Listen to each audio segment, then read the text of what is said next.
गुरुर्ब्रह्मा गुरुर्विष्णू गुरुर्देवो महेश्वरा गुरुः साक्षात् परब्रह्म तस्मै श्री गुरवे नमः। मी माझे मावळो सर्व तू तुझे उगवो आता, मी तू पण जगन्नाथा होवो एकची तत्वता। देव भक्त असे द्वैत अद्वयत्व न खंडिता, दाखवी देव देवेशा प्रार्थना ही तुला आता। सद्गुरुनाथ महाराज की जय। ते यापरी विरक्त जयाची निरंतर वाट पाहत निष्कामासी अभिप्रेत सर्वदा जे जयाची या आवडी न गणिती ब्रह्मचर्यांची साखडी निष्ठुर होऊनी बापुडी इंद्रिये करीती। असे जे विरक्त झाले ते ज्या वस्तूच्या प्राप्तीची सारखी इच्छा करीत राहतात आणि निष्काम पुरुषांना जे नेहमी प्रिय असते, ज्याच्या प्राप्तीच्या आवडीने ब्रह्मचारी पुरुष ब्रह्मचर्याश्रमातील खडतर व्रताचे कष्ट जुमानीत नाहीत आणि इंद्रियांविषयी कठोर होऊन त्यांना दीन करून आपल्या स्वाधीन ठेवतात। म्हणून ही जी ईश्वर प्राप्ती आहे, या प्राप्तीचं ध्येय असलं की माणूस आपोआप ब्रह्मचारी होतो। लक्षात घ्या। म्हणून ध्येय जर असेल, अनुदिने अनुतापे तापलो रामराया, ही वृत्ती तयार झाली म्हणून रामदास स्वामी संन्यासी झाले। लक्षात घ्या। आणि ही त्यांची आतली वृत्ती होती, ती त्यांनी बाहेर आणली, एवढाच विषय आहे। म्हणजे रामदास स्वामी समजा उद्या असा विचार करा तुम्ही उलटा, ते त्यांचं प्रारब्ध होतं त्याप्रमाणे ते गेलं वगैरे सगळं झालं, पण त्या आपल्यासारखेच असते, एकनाथ महाराजांसारखेच असते, तर त्यांनी लग्न नसतं का केलं? नक्कीच केलं असतं। ते भोवल्यावरून पळून गेले असते का? नसते गेले। पण तरीही ते रामदास स्वामीच झाले असते, एवढी त्या सोलची ताकद असते, लक्षात ठेवा। म्हणून काय भुललासी वरलिया रंगा, म्हणून हे जे अवतार म्हटल्या जातात हे फक्त एक मानदंड म्हणून समाजासमोर उभे करण्यासाठी ईश्वरापासून आलेले स्रोत असतात असं म्हणावं लागतं। हे अवतारच असतात। म्हणून ज्ञानेश्वर माऊली काय, रामदास स्वामी काय, तुकाराम महाराज काय, नामदेव महाराज काय, शिवाजी महाराज काय। आपल्याला शिवाजी महाराजांचं संतत्व माहिती नाही आहे, बाजीराव पेशव्याचं संतत्व माहिती नाही आहे, इतके साधी लोक नाही आहेत ही। म्हणजे शिवाजी महाराज जसे मोठे होते तसाच बाजीराव पेशवे मोठे होते, लक्षात ठेवा। पण शिवाजी महाराजांचं कार्य जर कोणी पुढे अटकेपार नेलं असेल तर ते बाजीरावनीच नेलं ना। मग ह्या सगळ्या गोष्टी खूप विचार करण्यासारख्या आहेत, कारण ते सोल आहेत, लक्षात घ्या। म्हणून त्याच्यातली आध्यात्मिक भूमिका घेऊनच ते जन्माला आलेले। नाहीतर 5-5, 6-6 दिवस घोड्यांवर मांडा टाकून बसून चालत राहायचं, लढाया करत जायचं, सोपी गोष्ट आहे काय? अहो तुम्हाला विमानातले 24 तास जरी बसले तरी लोकांना लागलीच तो काय ती पेंग यायला लागते, जेट लॅग म्हणतात त्याला, मोठं नाव आहे ना। अशी परिस्थिती आहे। मग इथं तर घोड्यावरनं टन टन टन टन उडत जाते 8-8 दिवस, लढाया करतोय परत आणि जिंकून येतोय। जिंकून येतोय असं नाही आहे। म्हणजे बाजीराव पेशवे हे समजून घ्यायला, जेवढं शिवाजीला समजून घेणं अवघड आहे ना, तेवढंच बाजीराव पेशव्यांना समजून घेणं अवघड आहे। असो, म्हणजे पेशवे बरेच, म्हणजे माधवराव पेशवे सुद्धा त्याच ताकदीचे होते। आपण जर ते यज्ञ वगैरे कादंबऱ्या वाचल्या तर आपल्या लक्षात येईल की ही केवढी थोर पुरुषे होऊन गेलेली आहेत, की हे जर झाले नसते तर आजचा दिवसच आपल्याला दिसला नसता। लक्षात ठेवा। म्हणजे जेवढे शिवाजी महाराज महत्त्वाचे आहेत तेवढेच ही मंडळी पण महत्त्वाची आहेत। म्हणजे एकाचं रेप्रेझेंटेशन ते करतात, अग्रेड, त्याच्याबद्दल नाही मला म्हणायचं, कारण असे खूप लोक आहेत ना, आणि हे सगळे डिव्हाइन सोल असतात. लक्षात घ्या, मला सांगण्याचा हेतू जो आहे तो ईश्वराशी कनेक्टेड असतात ही लोक. त्यामुळे ब्रह्मचर्याश्रमातील खडतर व्रताचे कष्ट जुमानीत नाहीत. मग यांनी केलेले कष्ट ईश्वरप्राप्तीसाठी, देशासाठी, स्वराज्यासाठी, त्यांनी काय स्वतःचे कष्ट जुमानले का? मग ते ब्रह्मचर्य नव्हतं का? ती संन्यस्त वृत्ती नव्हती का? असा सगळा विषय येत होतो. म्हणून ही आध्यात्मिक भूमिका लक्षात घ्यावी लागते. बाजीप्रभू देशपांडे काय, तुमचे तानाजी मालुसरे काय, ही सगळी मंडळी कुठल्या ह्याच्यातली होती? तेवढ्याच तोलामोलाची होती. एकाचं एक कार्य होतं, एकाचं एक कार्य होतं, एवढाच फरक होता. पण जिद्द आणि वैराग्य एकाच जाणीवेतलं होतं, असं मला म्हणायचं आहे. असो, म्हणून ज्याच्या प्राप्तीच्या आवडीने ब्रह्मचारी पुरुष ते झालं आणि इंद्रियाविषयी कठोर होऊन त्यांना दीन करून आपल्या स्वाधीन ठेवतात. अर्जुना, ज्याच्या काठावरच वेद बुडून गेलेत असे जे दुर्लभ व अत्यंत थोर पद आहे. त्यामुळे ज्याच्या काठावर वेद बुडून गेलेत असे जे दुर्लभ व अत्यंत थोर पद आहे. म्हणून ईश्वराचं जे पद आहे तिथं वेद बुडून गेलेत. वेद बुडून गेलेत म्हणजे काय? वेदांनी आपलं तत्वज्ञान सांगणं बंद केलं. आता ते म्हणतात बघा, तत्ते पश्यामी हो सावसो पुरुषा सो हम अस्मी. आता बोलणं बंद, वेद बुडून गेले, आहे की नाही? कारण प्रत्यक्ष परमेश्वरच समोर आलाय ना. प्रत्यक्ष परमेश्वरच जर समोर असेल तर आता बोलायची गरजच काय? ट्रेलर कोण पाहणार का? सिनेमात बघायचा आहे आता. तसातला प्रकार तो वेद बुडून गेले. असो, म्हणून दीन करून आपल्या स्वाधीन ठेवतात.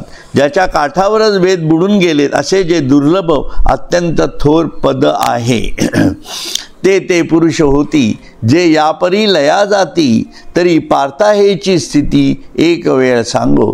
तेथ अर्जुने म्हणितले स्वामी हेची म्हणावया होतो पामी तव सहजे कृपा केली तुम्ही तरी बोली जो का. म्हणून वर सांगितल्याप्रमाणे ज्यांनी आपल्या प्राणाचा परब्रह्मात लय केला ते या पदाशी ऐक्य पावतात. तरी पण अर्जुना हीच स्थिती तुला पुन्हा एक वेळ सांगतो. म्हणून ही स्थिती पुन्हा एक वेळ सांगतो असं म्हणतात ते. कारण का म्हटलं बघा, इथं खूप छान शब्द आहे. ज्यांनी आपल्या प्राणाचा परब्रह्मात लय केला. प्राणाचा परब्रह्मात लय करायचा म्हणजे काय? आपली आत्मस्थिती कुठं आहे असा जर थोडक्यात विचार केला तर आपली आत्मस्थिती ही टाळूच्या जवळ जे सहस्त्रदल जे म्हटलं जातं, सहस्त्रदल मोठा शब्द आहे समजा, सोडून द्या. सर्वसामान्य माणसाच्या दृष्टीने टाळूच्या जी पोकळी आहे त्या पोकळीमध्येच आत्मा आहे. म्हणून आपण नाभीपासून ब्रह्मरंध्रात जो श्वास घेतो तो कुंभक करतो. तो प्राण मी ब्रह्म आहे या जाणीवेतून कुंभकामध्येच लय करायचा. म्हणून तो कुंभक हे फार महत्त्वाचं होऊन बसतं की जिथं प्राण आणि आत्मा एका स्पॉटवरती येतात, एका ठिकाणी येतात. कारण वायूच आत्म्यापर्यंत जाऊ शकतो, बाकी कोणीही आत्म्यापर्यंत जाऊ शकत नाही. म्हणून तो रुद्र असतो, लक्षात ठेवा. बाकी कोणीही आत्म्यापर्यंत जाऊ शकत नाही. म्हणून आत्मारामाचं दर्शन घ्यायचं असेल तर वायूची परवानगी असल्याशिवाय मिळतच नाही. म्हणून हनुमंताची परवानगी असल्याशिवाय राम भेटेल असं जर कोणी म्हणत असेल तर ते चुकीचंच आहे. म्हणून रामदास स्वामींना सुद्धा अगोदर रामाने पाठवून दिलं म्हणून रामदास स्वामींच्या चरित्र तुम्ही वाचलं असेल तर तुमच्या लक्षात येईल की त्यांना हनुमंताचं दर्शन झालं आणि हनुमंत म्हणाले, अरे मी तुला अनुग्रह देतो.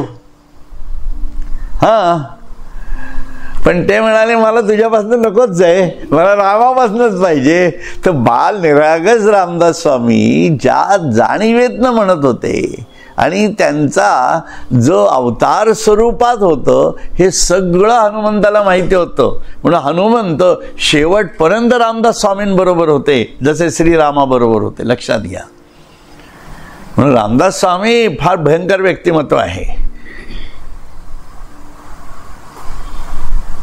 आणि त्यामुळे त्या हनुमंतांनी शेवटी रामाला पाचारण केलं आणि रामातर्फे रामदास स्वामींना अनुग्रह प्राप्त झाला.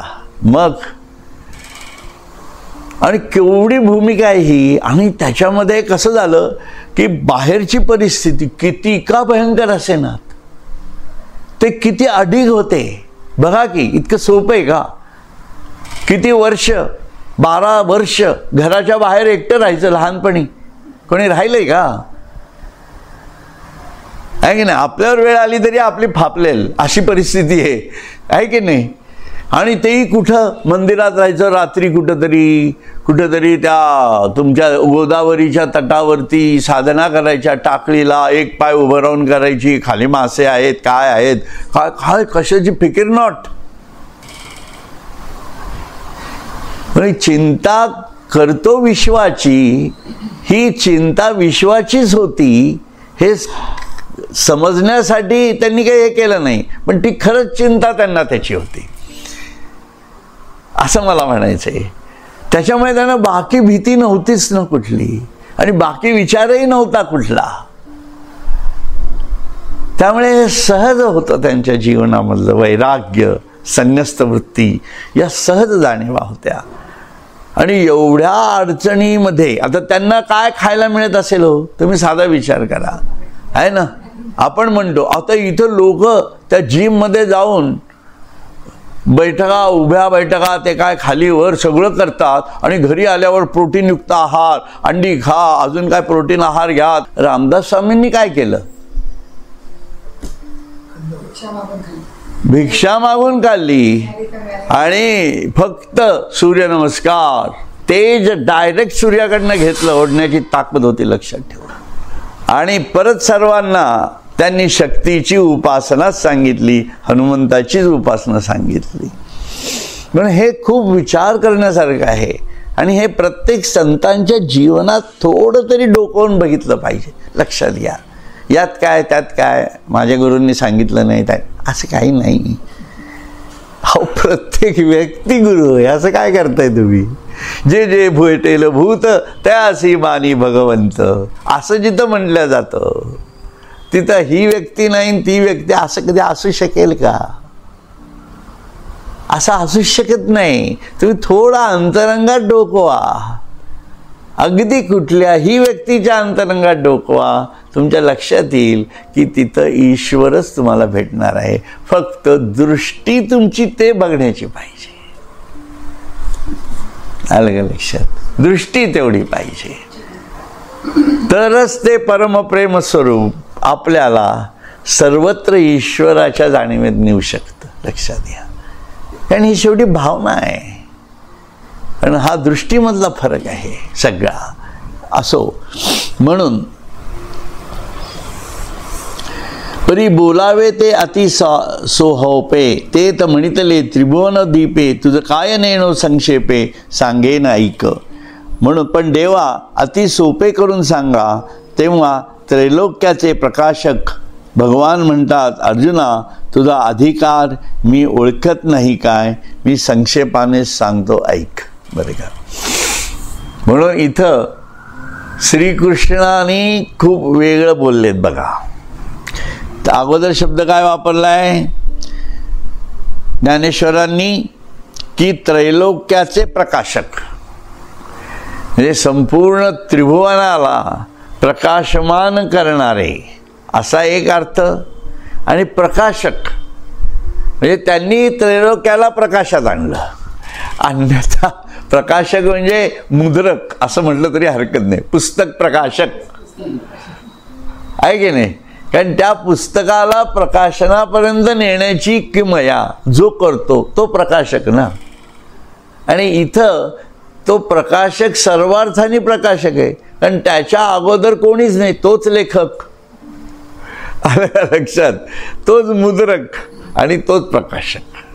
आता घ्यायचं की नाही ते पुस्तक ह्याच्यानी त्यांनी ठरवायचे आहे की नाही.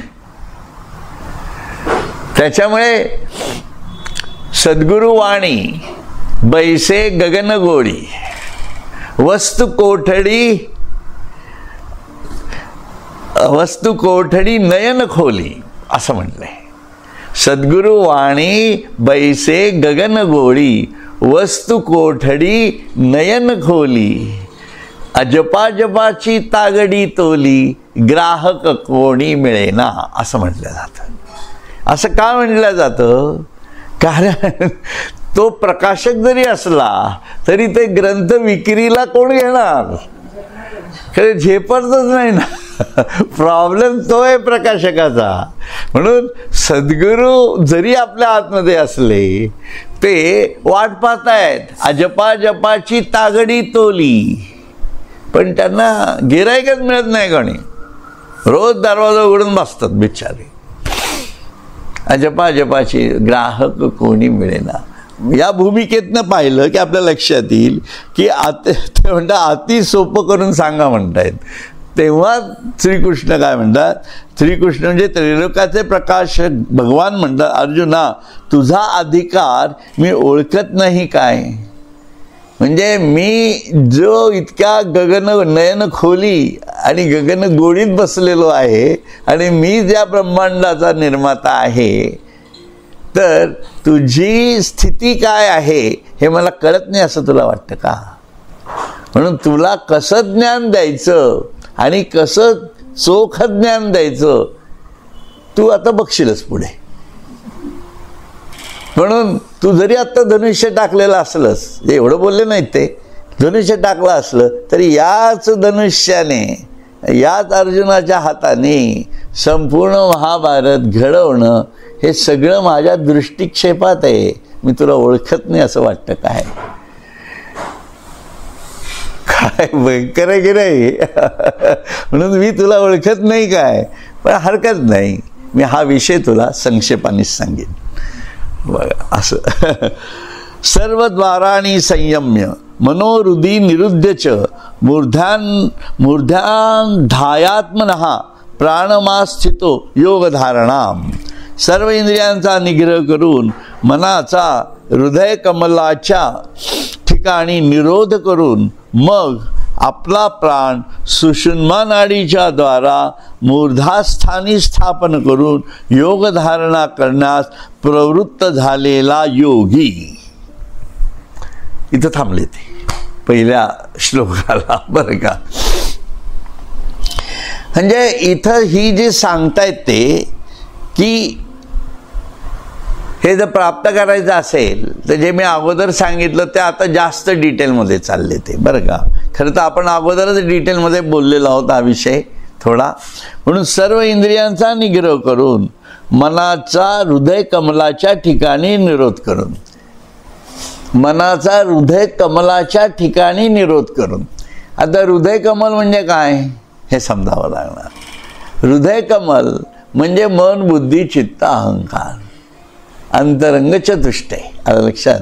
याच्या ठिकाणीच मन ठेवून, म्हणजे बुद्धी, मन बुद्धी चित्त अहंकार हे एकाच जाणीवेत आण, याला निरोध म्हणायचं.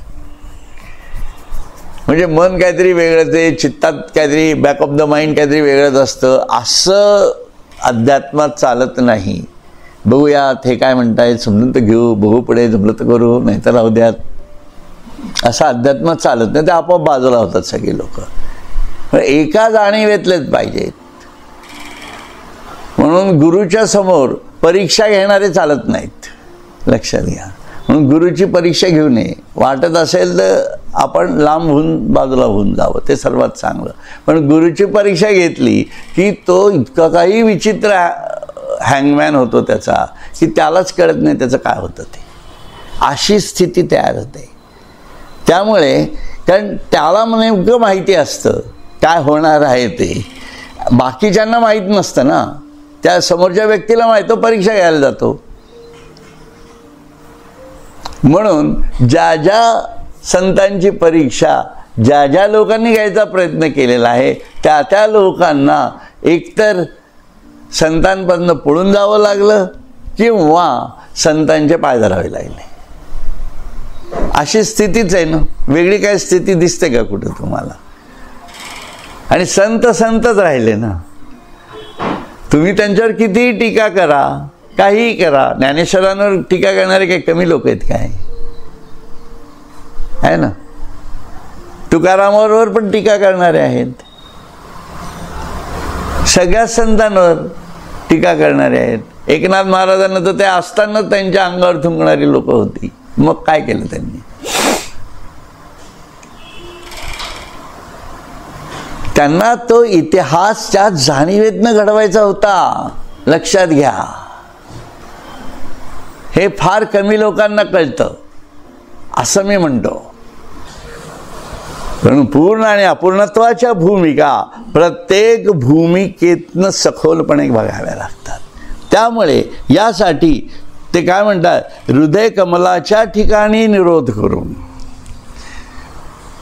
म्हणून एका जाणीवेत, ईश्वराच्या जाणीवेतच हृदय कमल आणावं लागणार आहे.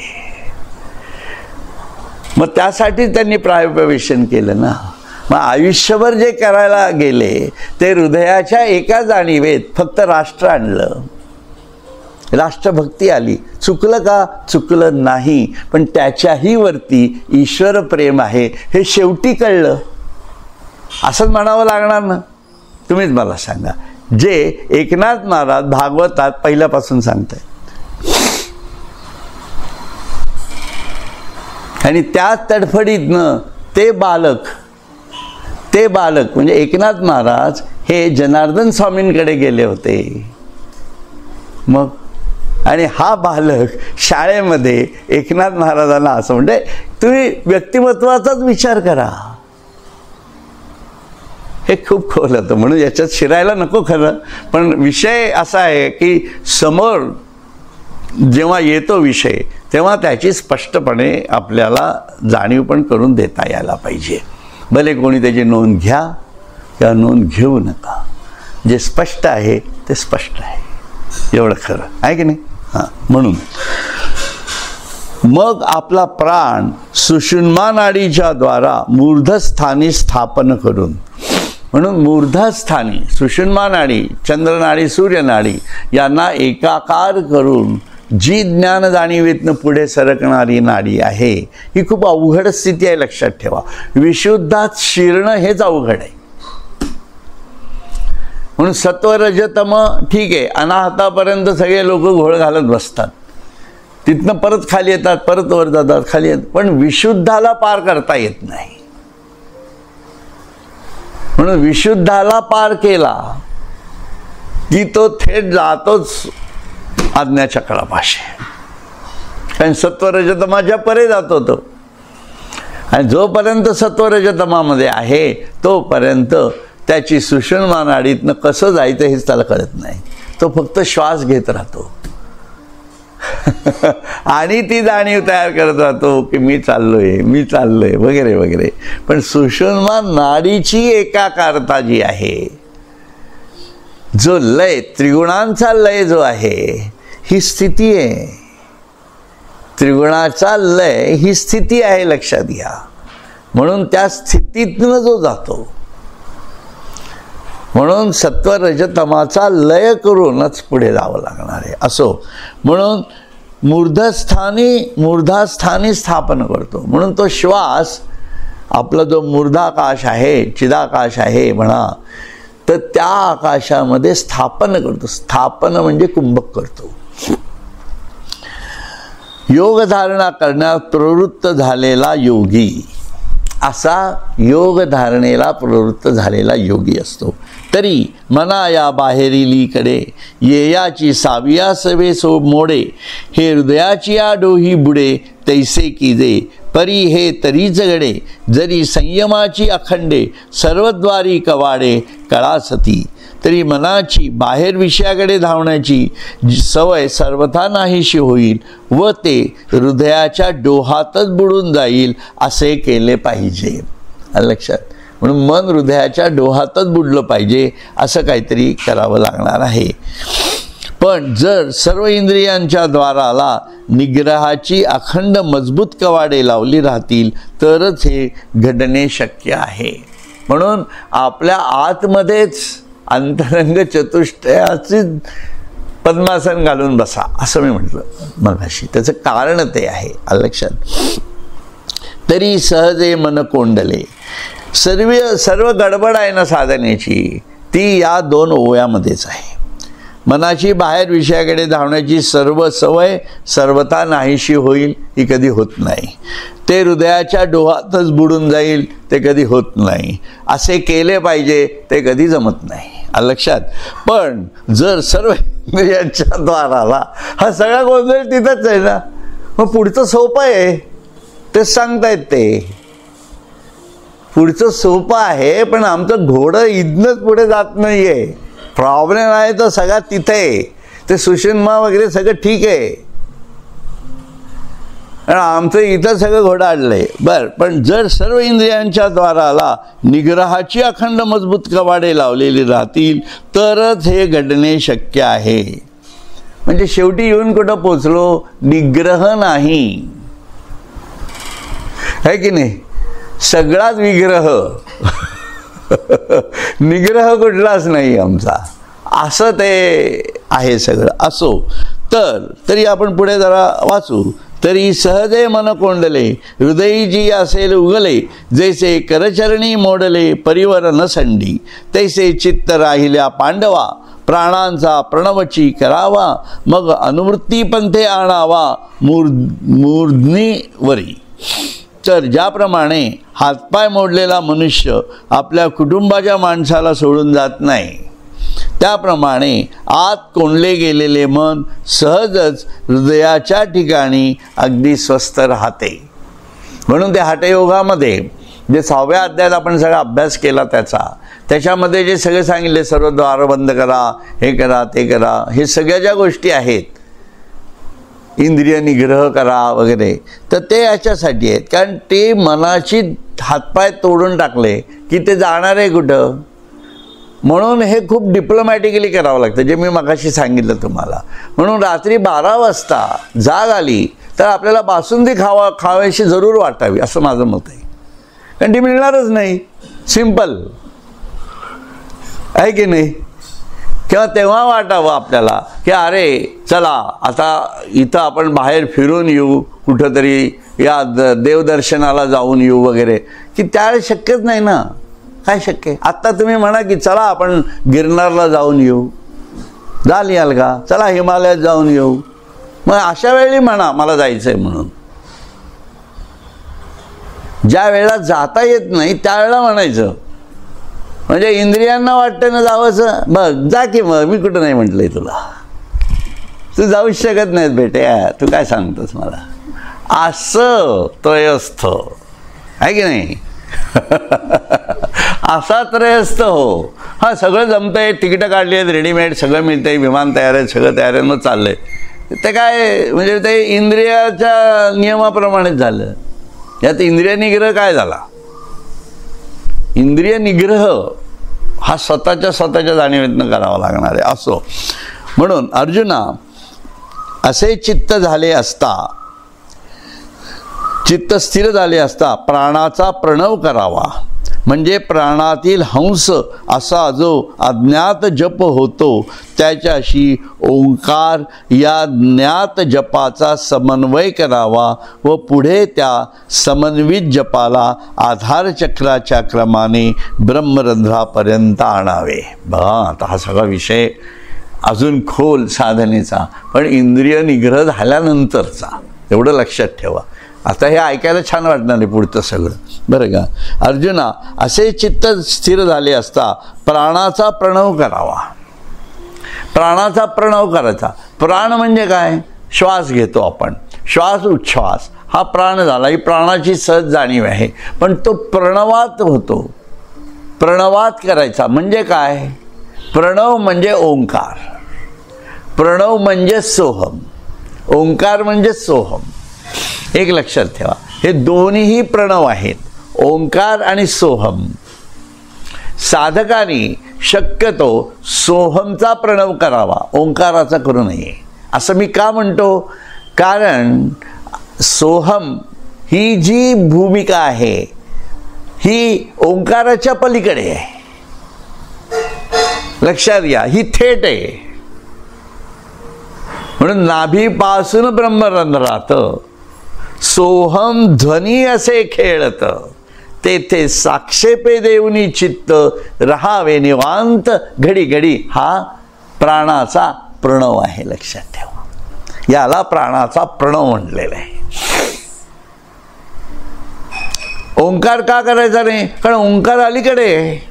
मग ओंकार मिळेल तुम्हाला, ईश्वराने सांगितलेलं आहे. तू ज्याची उपासना करशील ते तुला मिळेल. तू ठरव, तुला गणपती हवा आहे, इंद्र हवा आहे, देवी देवदेविता हव्या आहेत का, ओंकार हवा आहे का मी स्वतः हवं आहे. You have to decide. स्वातंत्र्य तुम्हाला आहे. म्हणून कोण काय करतं हे विषय नाही आहे.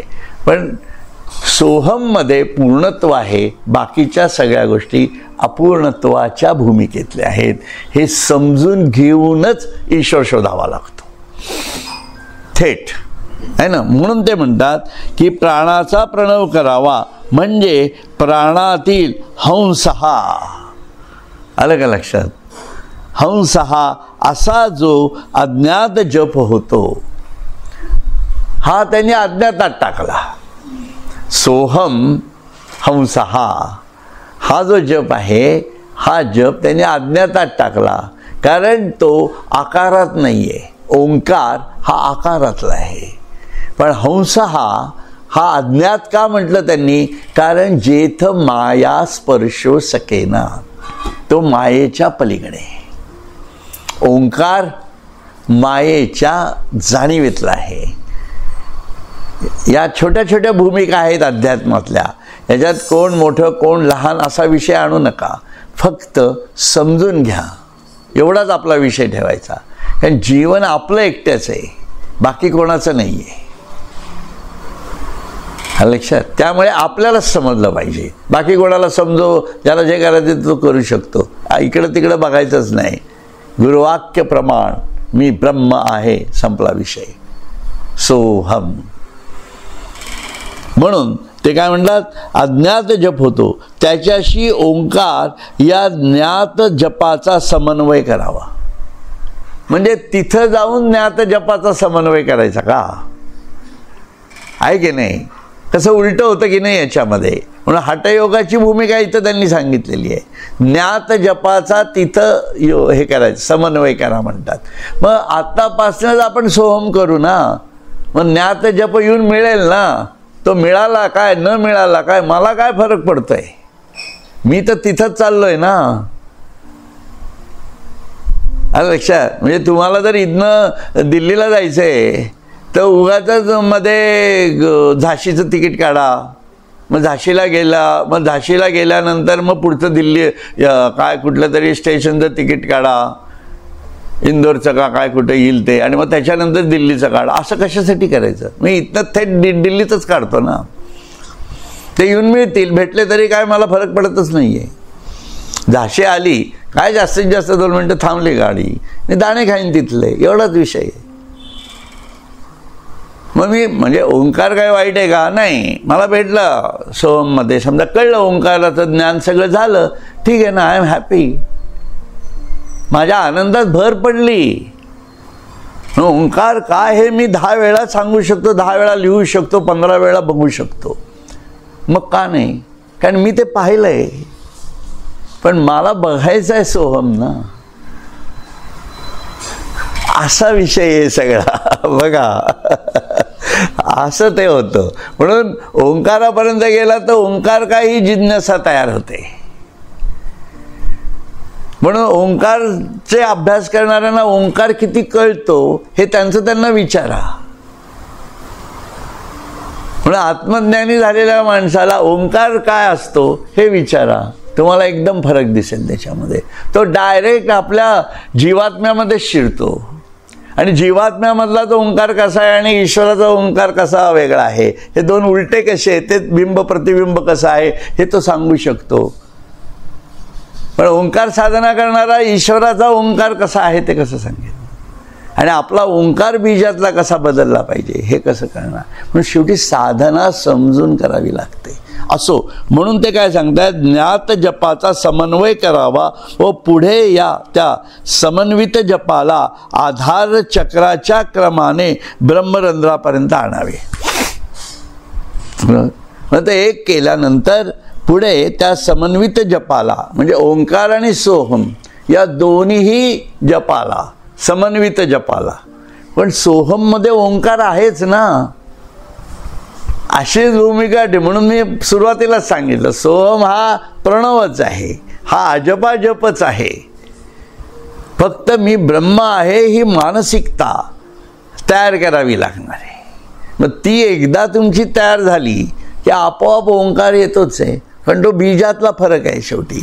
म्हणून आधार चक्राच्या क्रमाने ब्रह्मरंध्रापर्यंत आणावे. आता आधार चक्राच्या क्रमाने म्हणजे आधार चक्र, मग परा, मग स्वाधिष्ठान परा, मग नंतर मणिपूर, अनाहत, विशुद्ध वगैरे वगैरे हा सगळा भाग त्याच्या पुढे येतो. आज्ञाचक्र, मग इकडच्या बाजूनी तुम्ही गेलात दुसरीकडून तर मग ते तुमचं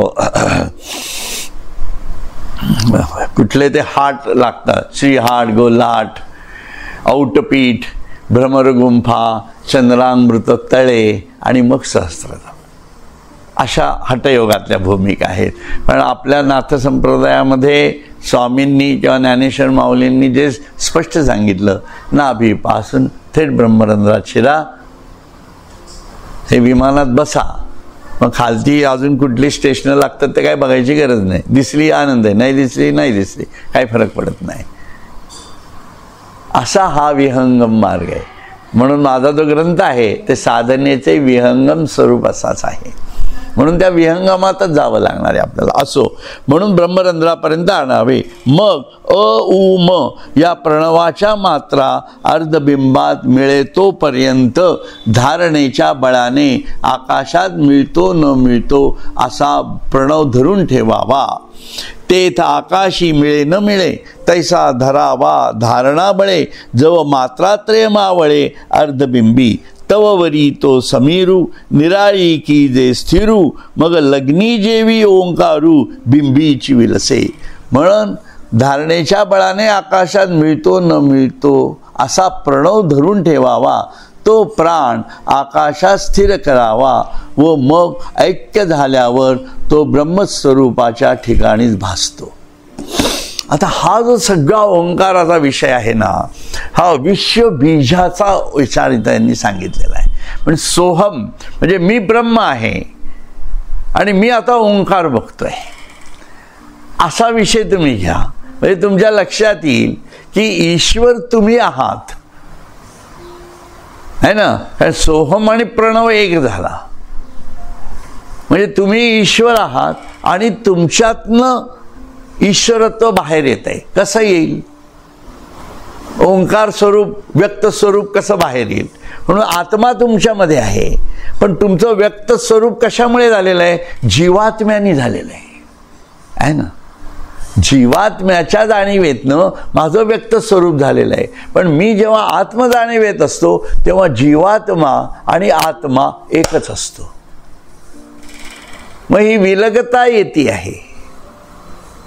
आणि मध्ये जी आहे ती परा जी माझ्यामधली आहे, आत्म्याच्या जाणीवेतली जी परा आहे ती अपरा होते, म्हणून मी जीवात्मा होतो. ती मला वेगळी करून टाकते. जेथ माया स्पर्शो सकेना, तिथं आत्मा आहेच आहे. परंतु ओंकार शुद्धपणे जेव्हा आपण विचार करतो तेव्हा कुठलीही निर्मिती होत असताना ईश्वराच्या ज्ञान जाणीवेशिवाय निर्मितीच होत नाही, हे तर आपल्याला आता कळलेलं आहे, बरोबर. म्हणून जेव्हा हा विषय झाला, मी जे मगाशी विश्वमनाचं मगाशीच सांगितलं ना, काल सांगितलं, आजच सांगितलं, हां, तर विश्वमन जे तयार झालेलं आहे, जे अतिचेतन अतिमानसिक जाणीवेतला जो ईश्वर आहे, त्याच्या मनामध्ये अतिमानसिकतेमध्ये मी ब्रह्म आहे ही हा संकल्प तयार झाला. आणि तो संकल्प तयार झाल्यानंतर ईश्वर तर त्याच्या ज्ञान जाणीवेत सुस्थिर होता, अचल होता, निर्व्याज होता, निरागस होता, अनंत होता. आणि त्याच्या आतमध्ये त्याची शक्ती होती. लक्षात, ही स्थिती काय आहे? ईश्वर सर्वत्र आहे आणि ईश्वराच्या आतमध्ये त्याची शक्ती आहे. ही स्थिती झाली. आता त्या ईश्वराच्या त्या अतिमानसिक जाणीवेमध्ये जेव्हा हा संकल्प आला, तेव्हा जे काही स्पंद तयार झाला, त्या स्पंदाच्या जाणीवेमध्ये एक प्रकारे त्या शक्तीने एक स्वतःचं स्वरूप वेगळं घेतलं. जेव्हा आपल्या मनात एखादा विचार येतो तेव्हा आपल्यातली शक्ती कार्यरत होते. तसं ती पराशक्ती बाहेर आली. लक्षात, ती पराशक्ती जेव्हा बाहेर येते तेव्हा तिच्याबरोबर तिचे गुण बाहेर येतात. मी स्थूलमानाने समजून सांगतोय, याच्यामध्ये मग रजोगुण अगोदर आला, तो विषय आपण नंतर बघू. तो चतुश्लोकी भागवताशी रिलेटेड आहे, ते खरंच आहे, परंतु आत्ता सहज समजण्यासाठी म्हणून. आणि तेव्हा ती पराशक्ती तिच्या त्रिगुणासह बाहेर आली. मग तिचे गुण कुठले होते? ते ईश्वराचेच गुण होते ना. ईश्वर कुठल्या अवस्थेत होता? विशुद्ध अवस्थेत होता. शुद्धतेच्याही पुढचं विशुद्ध स्थिती, गुणात्मक. आणि त्या विशुद्धमधनं कुठले गुण आले? सत्व रज तम गुण हे गुण आले.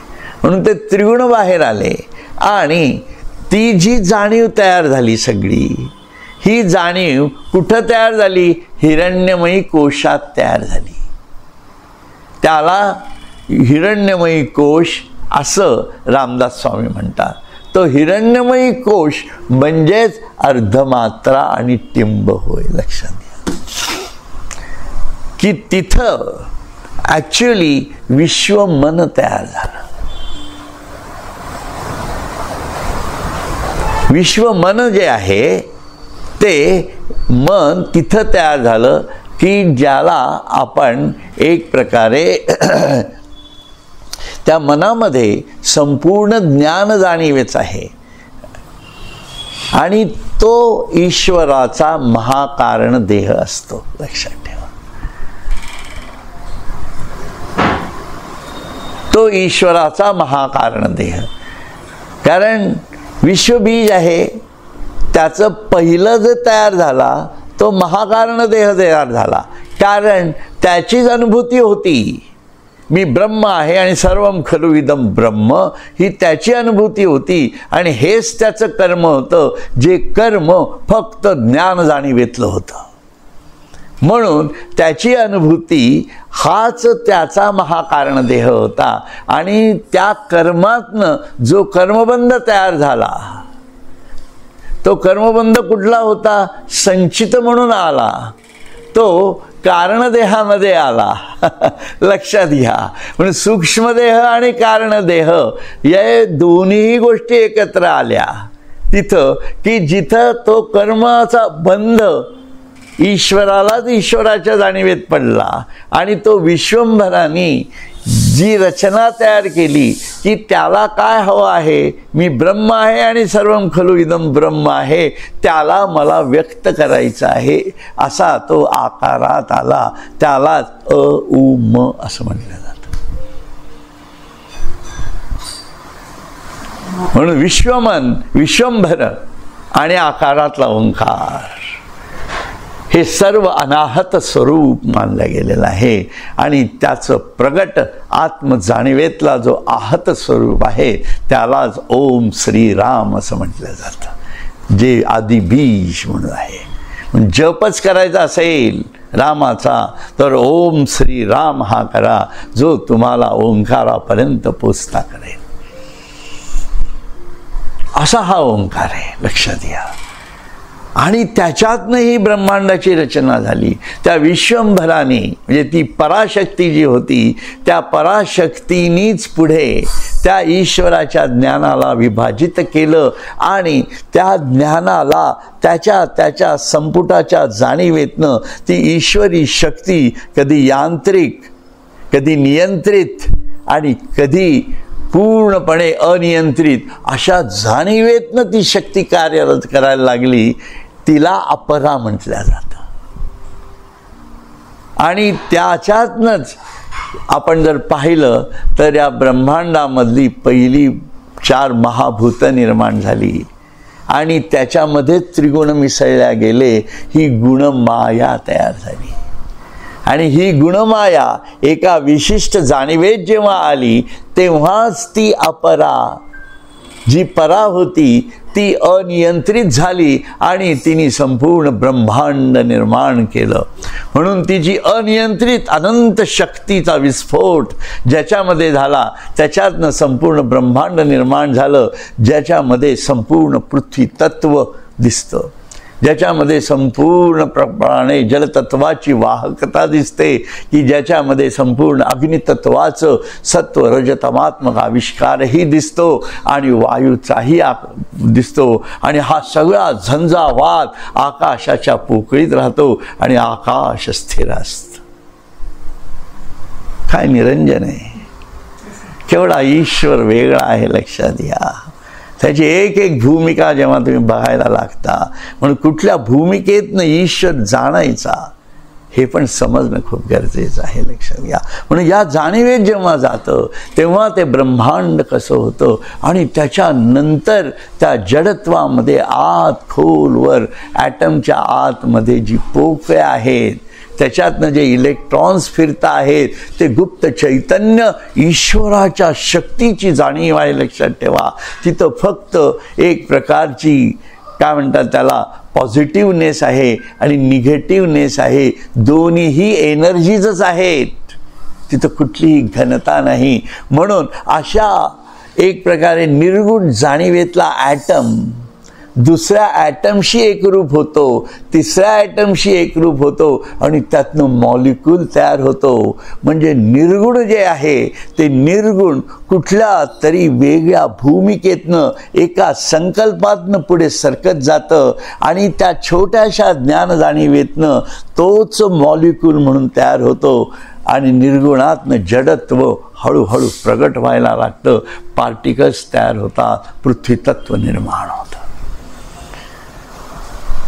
त्यामुळे हा संपूर्ण वेध जो आहे ईश्वराचा आणि ईश्वराच्या हा संपूर्ण योग सामर्थ्याचा वेध, की ज्याच्यामधून हे त्याचं ऐश्वर्य दिसतं आपल्याला, की ते सूक्ष्मातही कसं कार्य करतं आणि ते विशाल जाणीवेतनंही कसं कार्य करतं, जे आपल्या आतही कार्य करतं आपल्या बाहेरही कार्य करतं.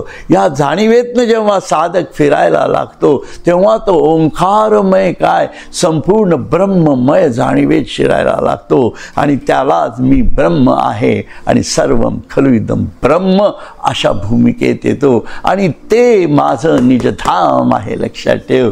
ती जाणीव अहम आत्मा कधीच विसरू नये, ही ती स्थिती आहे. या भूमिकेपर्यंत यावं लागणार आहे, लक्षात घ्या. ही साधनेचं स्वरूपच इतकं आहे, विलक्षण आहे. आणि जेवढं तुम्ही या ज्ञानाचा जप करा, जेवढं त्या ज्ञानाच्या भूमिकेत सातत्याने स्वतःला ढालत राहाल, लक्षात घ्या तुम्ही तुमच्या सर्व जाणीवांसहित ईश्वरमय झाल्याशिवाय राहणार नाही. एवढी अद्वैत भूमिका ज्या जाणीवेत आणावी लागणार आहे आपल्याला, तेव्हा स्वामी म्हणतात देव भक्त असे द्वैत अद्वयत्व न खंडिता, दाखवी देव देवेशा प्रार्थना ही तुला आता. हरि ओम तत्सत, हरि ओम तत्सत, हरि ओम तत्सत.